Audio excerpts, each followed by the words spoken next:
Welcome to WrestleRecap. This is the NXT Recap. I am Dylan Graives with the solo episode today. Kicking off the show, we got Noam Dar versus Dijak. It starts off back and forth before Dar hits a back fist into a flying forearm for a 2 count. Dar then baits Dijak outside the ring. Dijak stops on the apron and Dar rolls back in before Dijak hits him with a springboard clothesline for a 2 count. Dar attempts a guillotine submission, but Dijak uses the power game to escape and throw Dar out of the ring as we head into a picture-in-a-picture commercial break. Dijak maintains control throughout before Metaphor blocks Dijak from sending Dar into the ring post. Dar then sends Dijak into the post, and Dar would later counter a chokeslam into a knee bar as we return from picture-in-a-picture. Dijak then hits a sit-out chokeslam, but Dar kicks out at 2. Dar continues to try and suplex Dijak, but he just can't get him up for the suplex. He finally gets the fisherman suplex, but only gets a 2 count out of it.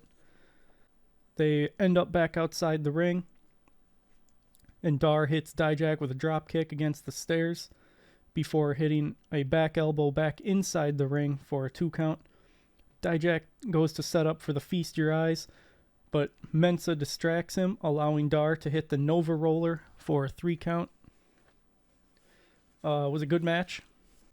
Personally, I would have liked to have seen Dijak win to keep some momentum up, but I kind of expected Dar to win this match. Following that, we're taken backstage where NXT General Manager Ava tells Ilya that it's unfair that Trick is in a match tonight and he isn't. So Ilya tells her to make it an open challenge. We then go to a commercial break. When we come back, we then have Lola Vice versus Sol Ruca, but before that, we get a little vignette of Tatum Paxley talking about turning on Lyra Valkyria. We finally get into the match, and Booker is still playing that old school perverted commentator role, drooling over Lola Vice. Kind of annoying at this point. The match is back and forth, but Vice hits a hip press in the corner for a 2 count. She continues to maintain control before attempting a second hip press where Sol Ruca then counters it. At this point, Sol Ruca gains control, hitting a power slam into a standing moonsault for a 2 count. Sol Ruca then goes up top before Blair Davenport hits the top rope as Ruca is going to grab it for a move. This causes Sol Ruca to fall, allowing Lola Vice to hit her with a spin kick and get the 3 count. This leads into getting Sol Ruca versus Blair Davenport at Spring Break-In next week. Following the match, Natalya appears on the Titantron and says that since Lola Vice cost her the NXT Championship last week, that in 2 weeks at Spring Break-In, it'll be Natalya versus Lola Vice in NXT Underground. We get a video of Ridge Holland coming out of Ava's office and talking to her about a match before Joaquin Wilde comes up, and Ridge basically just chokes him against the wall for a few seconds before storming away. That sets up the match that'll be happening in a moment. But before that, we see the beginning of the Gigi Dolan makeover. They're going to go dress shopping. So that should be interesting. And it was. We then get to the Ridge Holland versus Joaquin Wilde match. It's back and forth, but Ridge gains control, and instead of covering, Ridge picks Wilde up to keep fighting before Sean Spears appears at the entranceway. Joaquin Wilde sends Ridge out of the ring and goes for a suicide dive, but Ridge catches him and turns it into a slam on the floor. Ridge gets Wilde back in the ring and hits him with a package DDT to pick up the win, but then Ridge storms out of the arena looking upset about what he just did. Meanwhile, Sean Spears just looks on and grins as Ridge walks past him and leaves. I've been fairly vocal in videos that I'm not a fan of this Ridge Holland hurts people storyline, but it seems that we're going to be stuck with it for a while. I'm assuming that we're going to end up with a 2-on-1 match at Spring Break-In Night 2, perhaps, where Ridge will just end up beating Joaquin Wilde and Cruz del Toro. And we then see backstage where Josh Briggs is talking to medical staff, and he gets cleared for competition despite still having 2 broken ribs. Ivar comes in and tells him to take a few more weeks off so that he can have his match with Oba, and when he defeats Oba for the North American Championship, that Josh Briggs will be the first on the list for a shot. Briggs tells Ivar to go back to Raw and lose to Sheamus again. Or my bad, he goes back to Raw and tells him to get his ass kicked by Sheamus again. Ivar then challenges Briggs to a match for tonight to decide who gets a shot at Oba first. We then get a quick workout video that was posted on X by Brindley Reese, and it just shows that there's some miscommunication between Malik Blade and Idris Enofe. They just don't seem to be on the same page for their match with AOP ahead of it. We then see on Tony D and the family, and we are told that they're coming out next as we head into a commercial break. But that was a lie, because when we come back from commercial, we see Thea Hale and Andre Chase having a talk. Mr. Chase talks about his gambling problem and said that he threw in the towel on the match that he had bet on for Thea to win because he just didn't want to see her in that kind of pain anymore. She asks him why he didn't tell her and instead let her go against him, so to speak. And he tells her that she didn't sign up for that and that he's always in her corner, to which Thea then apologizes and they hug as we fade back out. Then we get the family coming out to the ring. Tony D comes out.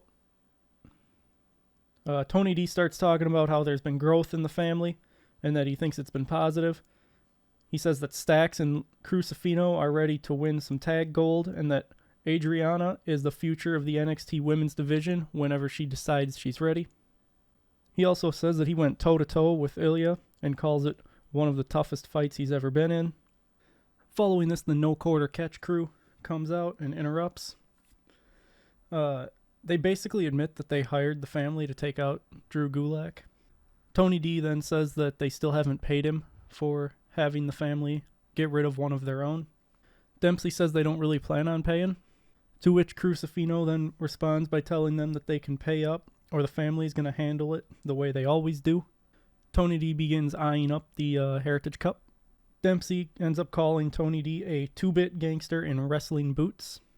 Tony D then asks if they're going to pay up, to which Dempsey calls him a scumbag.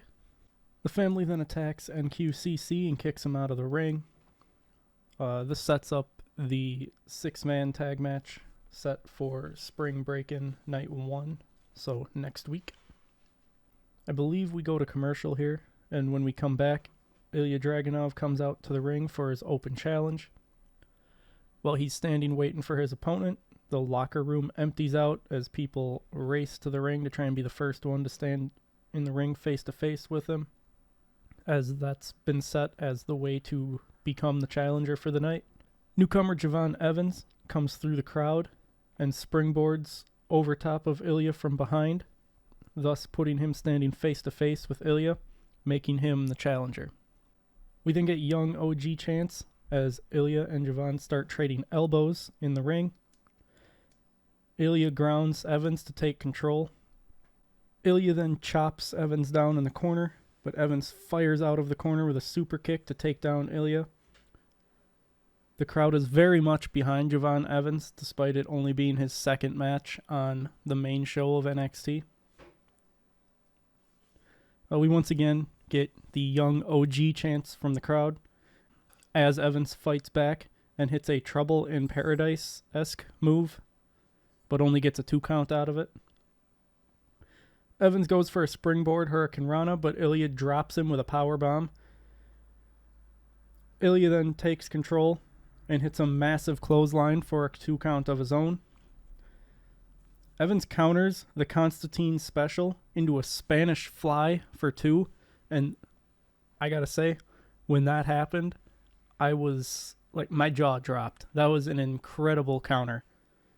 I also have put down here that Evans is only 19, but he's already very impressive in the ring. I don't know if it got left in last week or not, but I made a joke that he'll make a decent mid-carder. Get this man the North American Championship. Have him be the one to defeat Obafemi. Like, this man changed my opinion from him just being a generic high flyer to, like, he can stand toe-to-toe with some of these more ground and pound guys. Granted, it's been a small sample size. I haven't watched NXT Level Up, but I've been impressed, and I'm sure many others have as well. Clearly, they put Evans in a match, his second match, with the NXT champion, so he's doing stuff right, and management is noticing. Evans then goes up top, but Ilya chops him out of the air and follows it up with a knee to the jaw for a 2 count. Evans counters a powerbomb into a DDT, but Ilya rolls out. Evans then flies over the top rope to take out Ilya on the outside. He rolls Ilya back in and goes back up top, but Ilya gets his knees up. The match concludes with Ilya hitting a Torpedo Moscow for 3. Following the match, Ilya shakes Evans' hand and they stand in the ring. Clearly, a sign of respect from the Mad Dragon, the Czar of NXT, the NXT champion. I think Javon Evans has a bright future, at least in NXT and barring injury. If they can keep his momentum up, he could be... I think he should be the one to defeat Obafemi and take that North American Championship. I don't think it should be Dijak. I don't think it should be Josh Briggs. Javon Evans is making a believer out of yours truly. We then hear from Carmen Petrovich backstage, where she says that she's going to be training with Natalya ahead of the match with Lola Vice. Lola Vice comes in and says that it won't matter and to wait and see who she's got in her corner. We're then told about a contract signing for next week for the match. I find that odd. Normally we don't do contract signings for matches that don't involve a title. Nevertheless, we head into a commercial break, and when we come back, Sol Ruka is talking to Ava, where she says that she wants a no disqualification match with Blair Davenport next week on night 1 of Spring Breakin'. Ava grants her that, so it'll happen next week. We then get Thea Hale and Tatum Paxley. Thea's back wearing her Chase U gear. The match starts off back and forth. Paxley takes control. She ends up getting a 2 count off of a gut wrench slam. Paxley then goes on to lock in a modified tarantula submission, is what they called it, but it looked sick. It looked unique. Thea Hale tries to fight back, but Jasmine Nix comes out and distracts the ref, which allows JC Jane to hit the bottom rope as Thea was going to jump on it, causing her to fall, to which Tatum Paxley then rolls Thea Hale up with a crucifix roll-up to win the match. Immediately after the match is done, Thea Hale goes after JC Jane on the outside. Meanwhile, inside the ring, Lyra Valkyria goes after Tatum Paxley. We then see backstage, Roxanne Perez is loving the fact that Paxley and Valkyria are fighting each other and says that it'll be so easy. They can beat each other to a pulp, and she may give the winner a title match at Spring Break-In. She comments that Ava's job is so easy. Ava then comes in and says that Roxanne just made her job easy and that it'll be a triple threat match for the NXT Women's Championship at Spring Break-In. We then head into a commercial break, and when we come back, we have AOP versus Idris Enofe and Malik Blade without Brindley Reese at ringside. That was part of their miscommunication in the workout post on X. The match starts off back and forth, but AOP quickly gained control. Booker T is still annoying on commentary. I really wish that they would just replace him with Big E. AOP gets a 2 count off of a double team move. Malik Blade gets a hot tag and takes control. He then tries to take out AOP on the outside with a suicide dive, but AOP just catches him and uses him as a battering ram to throw into Idris Enofe, who attempts the same thing. AOP ends up hitting the Super Collider for the win before Axiom and Nathan Frazier come out to confront AOP. Referees and security stop them, and we just kind of get nothing more out of that. We're then taken back to the makeover of Gigi Dolan. Ariana Grace keeps calling her Georgina. They pick out a dress, and Gigi just completely alters it. We then get Ivar versus Josh Briggs. Josh Briggs comes out and is taped up. He's got 2 broken ribs. Ivar starts off strong, and we're shown that Obafemi is watching in the back. Josh Briggs then fights back with a power slam followed by a splash for 2. Ivar quickly retakes control by targeting the ribs. He hits a sit-down powerbomb, but only gets a 2 count of his own. Briggs then kind of hits a boss man slam for 2.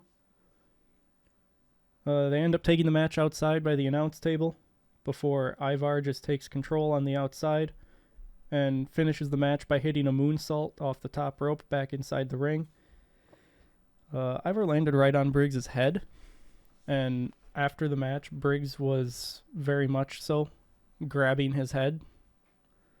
We're then taken backstage where Oba has just finished watching the match, and he's asked what he thinks of Ivar's victory, to which he calls it interesting. He then walks away. As he's leaving, we hear a commotion, and we see that Oro Mensah has been smashed in the door by Obafemi again. But this was a pull door, not a push door. So it doesn't really make sense. They if they wanted to film this angle, they should have had a push door so that Oba could push it open and hit Mensah, not just have Mensah laying on the ground inside of a door that Oba had to walk past him and pull open. We then get the match announcements for Spring Break in Night 1, which takes place next week. That includes the NXT Women's Championship triple threat between Roxanne Perez, Lyra Valkyria, and Tatum Paxley. Sol Ruka versus Blair Davenport in a no DQ match. It's announced that the NQCC will take on the Family in a 6-man tag. They announced the contract signing for Natalya and Lola Vice's match. And lastly, they announced that Trick Williams will take on Ilya Dragunov for the NXT Championship. It's then time for Trick Williams versus Carmelo Hayes inside of a steel cage. We get a quick flashback to Stand and Deliver ahead of the start.